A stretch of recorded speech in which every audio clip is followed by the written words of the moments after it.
Barre d'info waxtaanee li gën a fës ci bés bi bokk na si dundu gu seer gi nga xam ni ay concertation la ñu sumb ni ki démb palais de la république bokk na ci li ñu waxtaanee diw gi xam naa loolu ñu sant Sall dinañ ci kontaan ceeb bi ak yeneen mais bokk na ci loyer bi it kon ñu war a waxtaanee loyer bi ndax bokk na ci li gën a sonal askan wi Elimane Sall la ñu am mbégte dalal ci Elimane maa ngi lay nuyu. maa ngi lay fay Ablaye di la gërëm di la sant ci invitation. nga jiite kuréel goo xam ni day taxaw ci àq ak yelleef ñi nga xam ni ñooy locataires yi alors naka nga gisee déjà initiative bi gannaaw 2014 amoon na fi loi boo xam ni dafa mel ni dañ ko def mais mudul atteindre ses objectifs. Très bien jërëjëf Der. Je pense que initiative la boo xam ne dañuy wax ne mieux vaut tard que jamais. Parce que 2014 effectivement initiative bu rafet la woon. ñëpp apprécier ko assemblée voté ko. À l'unanimité toute partie toute obédience confondue. Waaw. Bon bi ñu demee ba nga xam ne ci application bi moo des. Au bout de quelques temps dañu gis ne dafa amoon ay problèmes. Et actuellement ñu gis ni dafa weesu sax. fi nga xam ne foofu la tolloon ci 2014. Et continuer nañ nag à chaque fois ginnaaw bi ñu bokkee woon ci commission boobu. di tirer sur la sonnette di wax ne jël nañ mesure mais dafa gën a aggraver situation bi parce que boo xoolee tey situation loyer fi mu toll. c'est presque multiplié par 4 par rapport à la situation de 2014. Et heureusement que président xam loolu wootewaat. Pour que ñu mën a taxaw saytuwaat affaire bi parce que actuellement fi mu toll nii locataires yi sonn nañ. te mënatuñoo dem parce que actuellement prix yi ñuy pratiquer boo xoolee le pouvoir d'achat des consommateurs li ci loyer di jël pratiquement boo ko dindee dara du ci des. boo ci yokkee dund bu cher bi nag. daanaka non c'est vrai c'est le poste budgétaire bi gën a mag la ça c'est sûr. Alors bu ñu kiiwee ci mesures yi nga xam ni jël nañ ko. bokk na si wàññi avance yi. wàññi avance yi est-ce que du tamit ak liñ daan woowee boo dugalee caution li ñuy jox courtier bi maanaam. commission voilà commission yeeg ñoom seen est-ce que boobu it bokkul ci yi nga xam ni moo gënoon a diisal mbir mi. waaw parce que. ay di la laaj ñetti weer am na ñu daan xabaabal sax. laajte ñeenti weer mois parce que ginnaaw bi la ñu yuuxu. ministère du commerce génne décret préciser waat loi bi ne 2 mois la muy caution ak commission. ak avance. 1 mois de caution. ak 1 mois d'avance parce que normalement nit ki buy dugg tey nga laaj ko 250 000 ne ko da nga war a verser 3 fois 250 000. te weer bi ci topp rek automatiquement da nga war a fay le loyer dafay diis trop. et bi ñu yuuxoo nag ministère du commerce génne décret bi rappelé waat ko mais malgré tout am na quand même ay résistance parce que ñu bëri dañ ne commission ba ñuy jël mooy remplacer li nga xamante ne nii moom la agence bi wutal kër gi. mais dañu gis ne tim agence bi mook borom kër gi ñoo moom li nga xam ne moom la ñuy loué ñoom ñooy jot xaalis kon locataire bi nga xam ne mooy wut waruñoo jël lépp teg ko ci ndoddam ba pare mu continuer di fay fin du mois donc 2 mois la loi bi wax préciser nañ ko ci papier génne ko vulgariser ko mais malgré tout il y a des résistances mu indi ban situation Ablaye ñu gis ne depuis 1966 dañu gis ne législateur bi mu ngi jël ay loi di ko teg ci en faveur application bi mooy merci beaucoup c'est-à-dire que depuis 1966 ñu ngi jël ay lois des lois bien faites mais le problème mooy ci application bi sur le terrain locataires yi ak bailleurs yi duñ ko sentir secteur bi dañ ko bàyyi noonu mu désorganisé wu chacun fait ce qu'il veut et aujourd'hui il est temps que ñu attirer l'attention du gouvernement et des autorités que le secteur est envahi par des étrangers qui construisent des immeubles. On ne doit pas freiner l'investissement, mais nañ ko contrôler de telle sorte que ku ciy dugg nga xam pouvoir d'achat wu Sénégalais yi xam seen poste fu mu toll parce que lépp dafay amaat impact après ci dund bi tey bu nit ñi gën a yuuxu ci suukar seeg ceeb beeg diw gi c'est parce que loyer bi yóbbu na yépp donc du coup président bi mu xamee loolu la ne nañu woote waat ñu waxtaan évaluer d'abord li nga xamante ni moo amoon en 2014 xool failles yi ci amoon pour mën a redémarrer te ñu ngi ci def nañ ci liggéey bu mucc ayib ak ministère du commerce. mais li ñu wax apparemment dafa joxewaat deadline bu bees d'ici le voilà 20 octobre. démb bi ñu toogee nee na au plus tard le 20 octobre. convié woon nañ la. waaw ñu ngi ci woon maître Sakho moo jëloon la parole au nom de l'association. mais li mu wax mooy au plus tard avant le 20. soxla na ñu rendre ko les conclusions sous la supervision du Premier ministre. pour que ñu mën xool avec tous les acteurs parce que bële li ko gënoon a rateloo. mooy bi mu jógee rek. borom kër yi dañ ne dañoo wàññ seen loxo. parce que ñoom it c'est des investisseurs yoo xam ne dañu investir ci secteur bi. il n'est pas normal que ñu tabax seen kër ñu ñëw di leen imposer prix. mais bu ñu bàyyee aussi gis nañ ne borom kër yooyu ñooy ñëw di imposer ay prix yoo xam ne askan wi àttanatuñu ko ñun nag à chaque fois dinañ continuer di tirer sur la sonnette. pour que autorités yi dégguñu ba li am démb continuer di am pour que ñu mën a réguler secteur bi. parce que secteur bi waxuñu nañu wàññi di léser borom kër bi. waxuñu nañu yokk di gaañ locataire bi mais juste une régulation oui juste milieu et ni nga wax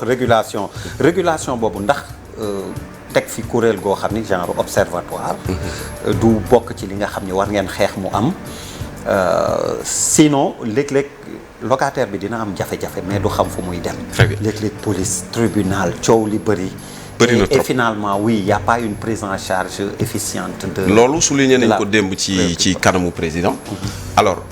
bi ñu ko waxee li ñu gis te travaillé woon nañ ci ba pare avant lii di ñëw ak les services techniques du ministère du commerce et tous les acteurs travaillé nañ ba tënkoon tout sur la régulation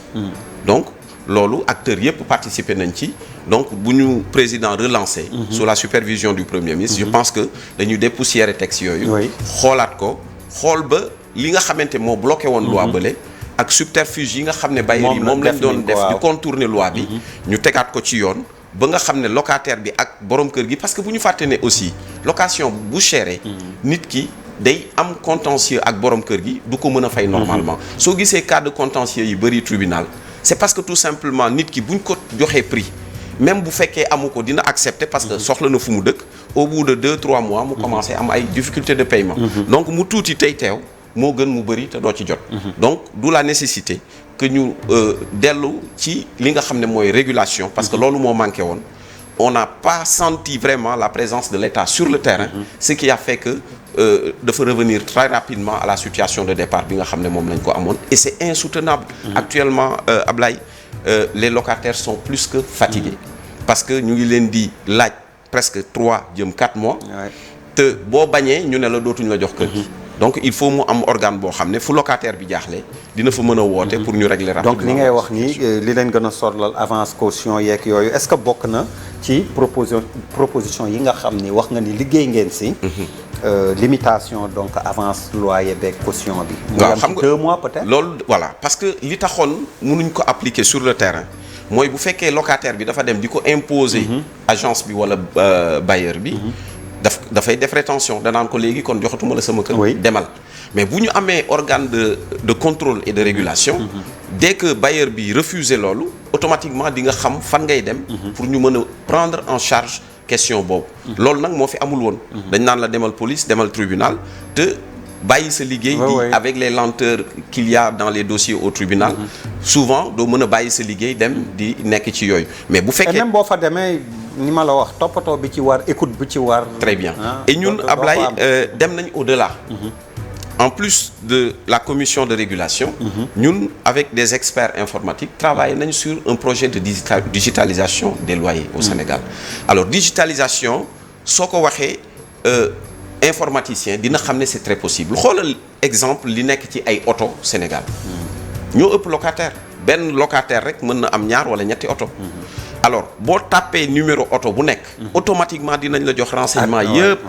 pourquoi mënuñu am benn plateforme bu nga xamante ni bailleurs yi locataires yi toutes les maisons en location dañ ko fay enregistrer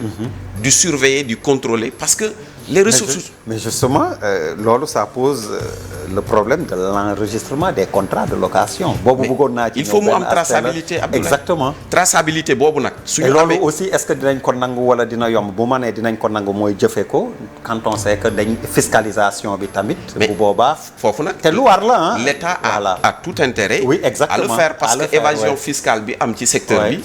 bëri na ñoo xam ne ñu ngi tabax seeni kër duñ ko déclarer à usage de location dañ koy déclarer à usage d'habitation oui. du coup dañuy échapper au contrôle fiscal beneen aspect bi mooy état ba léegi amul base de données fiable en termes de kan mooy locataire kan mooy bailleur et loolu pour un état c'est dangereux surtout avec le pétrole et le gaz bii di ñëw fii on va recevoir n'importe quel type de personne mu ñëw nga defal ko un contrat entre bailleur locataire on ne sait pas qui est qui ak lu mu fay def très bien donc da ngay mettre quartier bi en situation de danger mettre le pays en situation de danger et chacun peut venir contracter avec n'importe qui sans le contrôle de l'État d'où la nécessité que État bi jël ce secteur en charge parce que c'est un secteur très très stratégique dans le développement du Sénégal ñun nag on ne veut ni plus ni moins qu'un contrôle de l'État sur le terrain pour que locataires yi mën a xam ne am nañ fu ñu koy jooyee à proximité de chez eux bu ñu amee contentieux ñu mën a dem foofu ñu régler ko très rapidement et foofu je pense que digitalisation bi ñu dématérialiser ko complètement de telle sorte que locataire bi dina am numéro boroom kër gi am numéro boo tapé ci plateforme bi rek automatiquement di nga xam ne locataire bi fii la dëkk lii lay fay dinañ ko contrôler et à distance tey boo xoolee DGID ils ont tout digitalisé nga xool service des mines toutes les voitures au Sénégal soo tapé numéro oto bi rek ñu génneel la ko pourquoi mënuñ ko dans le secteur des loyers et ñun travailler nañ ci avec des experts le document est déjà prêt on attend que l'encadrement juridique et de travailler avec la commission de protection des données personnelles parce que foofu aussi il faut nga soxla ko pour ñu soumettre ko en plus de la commission de régulation à l'État pour que ñu mën ko appliquer pour que enfin loi yi ñuy faral di jël depuis 1966 boobu ñun juddooguñu ñu mën a xool exactement nan lañ koy appliquer sur le terrain parce que ce qui pose réellement problème c'est le contrôle sur le terrain. Alors est-ce que bu boobaa on va pas faire appel aussi aux relais communautaires comme des chefs de quartier délégués de quartier. waaw loolu pas les ASC même. ñu am un autre volet que le volet ASC. président ci suñu ndaje bi ñu ko poser le problème de contrôle parce que même avec les denrées. da ngay ñëw boutique bi wax la 700 kii wax la 600. kii ne 900 kii ne 900. Bon, président, heureusement, il a accueilli favorablement l'idée des volontaires de la consommation. Il a annoncé le recrutement de 1000 jeunes. yu nga xam ne dañuy nekk ñuy dimbale. les contrôleurs économiques. am rôle surveillance ak alerte. bu ñu nekkee ci koñ bi fépp foo xam ne nar na am dérive dina am un numéro vert bu nga xamante ni dañ koy mettre à la disposition de ces gens-là. ñu mën a alerter les services du commerce pour que ñu mën a ñëw exercer vraiment ce que la loi demande de faire et là dinañu mën a nekk comme ni ko ASP yi nekkee comme ñi ko nekkee ay volontaires la ñuy doon de la consommation dimbale le ministère du commerce ci liggéey bi nga xamante ni bu metti la parce que sur le terrain les ressources humaines amul moo tax ma ne la dématérialisation bi aussi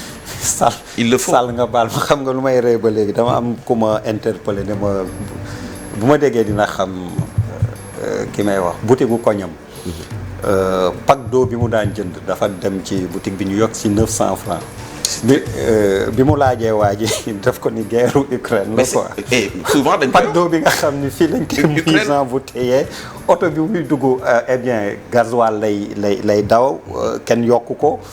mais yokk na ci 900 bi ñu ko waxee mu ne guerre Ukraine bi la Ablaye foofu daf may rek ñu interpeller ñun sénégalais entre nous il faut que ñu xoolaat nos rapports entre nous bu màggal amee bu gàmmu amee les gens en profitent ku jekku sa morom rek ren il faut que ñu xoolaat les rapports humaniser ko parce que mën nga wut xaalis ci ngor ci sutura ak teraanga mais bu fekkente ne situation bu nekk rek da nga ciy profiter boo jekkoo nit ki doo ko baal doo ko jéggal di nga ko teg loo xamante ne lu diis la je pense que loolu war nañ ko xoolaat bu baax ci suñu biir parce que problème bi aussi c'est entre nous parce que bu fekkente ne boutiquier bi ki nga xam ne mooy louer le transporteur à chaque fois qu'il a l'occasion il en profite au maximum da ngay xool léeg-léeg transport yi dañuy dagg-daggee yoon bi nga fay 100 francs ñu wàcce la fii nga dolliwaat donc yooyu yëpp je pense que absence de contrôle am na ci mais patriotisme aussi war na ci am dans tous les secteurs parce que jëluñ ko en faveur des locataires ou des bailleurs dañ ko jël pour les Sénégalais abréger la souffrance des Sénégalais et vraiment je pense que ñu bëree ngi naan est-ce que dina amam du am mais jéem tële di jéemaat c'est déjà très bien. léegi nag situation la boo xam ne il faut ñuy continuer di ci wax. pour que ça fasse bouger les choses parce que si personne n'en parle. les autorités du ñu xam li xew. et que du ñu mën a jël les décisions qu'il faut. ñu am la bonne information pour mën di jël les bonnes décisions. léegi tamit moo waxal ñi nga xam ne ñooy tabax seen kër di louer ñoom nee nañ bi ñuy tabax ani état. ñoom ñoo lebi woon banque wala ñoom ñoo def seen épargne dajale wala di taaba di jënd ciment par tuuti tuuti muy yokk di yokkaat lépp di gën a metti matériaux yi et tout. kër gi pare état bëgg wañ sa loxo ne la nangam nga koy louer wala munoo passé. nee na ñoom it te bu ñuy rembourser banque état du ñëw rembourser. mais foofu type Ablaye xam nga bu fekkee nit ki dafa am un projet locatif normalement étudier na ko. xam na la muy jël banque xam na li muy investir te loolu yëpp les experts dañ koy calculer. tey kër gu nekk expert immobilier bi mën na la wax lii lañ ci dépensé durée d'amortissement bi tant d'années la et démb sax président wax na ci parce que nee na bi ñuy def calcul bu njëkk bi durée d'amortissement bi c'était sur 10 ans il faut ñu xool ba xam naka lañ koy yóbboo sur 20 ans pour que mu mën a oyof ci ki nga xam ne mooy local parce que qu'on se dise la vérité tey bu ñu demee dans les anciens quartiers Ablaye ce problème là n'intervient pas ils ont amorti depuis très longtemps te foofu la gën a chéré les nouvelles constructions on peut comprendre on peut les accompagner ba ñu amortir li nga xam ne moom la ñu investir et que bu ñu amortiré aussi ñu wàññi nañu nangoo wàññi mais boo xoolee dans des quartiers yoo xam ne ñoo gën a âgé ñun ñi tey prix yi fay am dafa jéggi dayoo donc argument boobu valable na mais dans la seule et simple mesure que ñu accompagner leen ba ñu amortir mais ñoom it ñu nangoo wàññi dans ce cas là mais am na ñoo xam ne tey jot nañ li ñu defoon ci seen kër bu yàgg te location foofu la gën a cher xoolal les anciens quartiers de Dakar les quartiers résidentiels comme Point E comme Fann comme Médina tey ay Jëppal ñu bëri jotaat nañ li nga xamante moom lañ defoon seen kër mais ñi ngay continuer di jëndaat yeneen kër et di yëkkati di tabax lépp sur le dos du locataire nga xam ne moom du mës a am épargne boo xam ne dina ko permettre mu mën a tabax kër moom itam. alors est-ce pertinent une proposition de zonage je donne un exemple comme ni ngay wax ñu nekk comme ni ngay wax zone bi vieux quartier yi Dieuppeul Castor Derklé je sais pas beneen bu nekk à côté Liberté 5 mais on plafonne à 200 000 mais xam nga tamit ça dépend du nombre de chambres salon wala yu demee noonu mais à peu près ñu def justement bu dee 2 chambres salon le temps mënu ko passer temps ñu dem beneen zone ne Amitié Point E bon là on ne peut pas dépasser 300 000 bon on arrive à Fann Résidence on va dire location 500 000 ou 1 million on arrive en ville là-bas aussi également selon est-ce que vous pensez que type de kii boobu zonage boobu c'est pertinent. soulevé nañ ko fa démb président wax na ci mais effectivement c'est pertinent parce que tey boo xoolee zone banlieue bi. da ngay dem ba Kër Massar da nga daan gis ku jógee Parcelles wala Guédiawaye daw dem Kër Massar. location bi gën a cher Kër Massar. oui wala xaw a tolloog fi mu doon daw. et finalement. soo ci dugalee transport. soo ci dugalee le stress que tu as. d'être en retard au travail. finalement da nga naan est-ce que du ma des aussi. dans la zone la plus proche. pour sama lieu de travail. donc il faut que ñu effectivement def le programme en zone. de telle sorte que Guédiawaye dañ naan le 2 chambres salon mënul passer 125 000 wala 120 000 wala 100 000. 3 chambres salon mënul dépasser 150 000 et cetera et cetera. bu ñu ko defee léegi nag selon le luxe parce que li ñu daan évoqué mooy bon j'ai mis un gardien devant la maison il y a wifi il y a le matériel qu'il y a mais bu boobaa on évalue. on évalue mais prix yooyu mooy prix de référence. léegi nag les récalcitrants moi je pense que Ablaye on a des moyens de les contraindre à respecter la loi. tey bu fekkente ne jàpp nañ koo xamante ni dafa bañ a respecter loi bi. mais ñu appliquer ko sur la fiscalité redresser ko sur le plan fiscal de telle sorte que ñeneen ñi dinañ mën a suivre l'exemple mais tant que amul sanction les gens feront ce qu'ils veulent et que ki ciy gën a dee mooy ki nga xamante ni nii moom mooy locataire bi te kenn ñaanul dee ci location ñaan nga yàlla am sa kër tabax ñun ñii sax di défendre les locataires ñaan nañ yàlla problème bi réglé ba ñu dem defi leneen parce que tey bu ñu duggee ci digitalisation de telle sorte que ku cliquer rek di nga am toutes les informations yi nga soxla mais ñun on n'a plus besoin d'être sur le terrain le problème est réglé à lui tout seul. alors pour la concertation sectorielle que bi door di dem ba 20 vous avez d'autres mesures phares yoo xam ni à propos du loyer di ngeen ko proposer. Bon, pour l'instant, le président a demandé de travailler avec le ministère du Commerce et les ministères concernés. Oui, sous l'égide du Premier ministre. Voilà, c'est ça. Pour l'instant, on avait déjà travaillé sur la régulation, l'autorité de régulation des loyers, qui a été déjà presque avec... Alors, ni ñu ko xalaatee mooy de toute façon locataire bi son problème principal c'est avoir une traçabilité du contrat de location.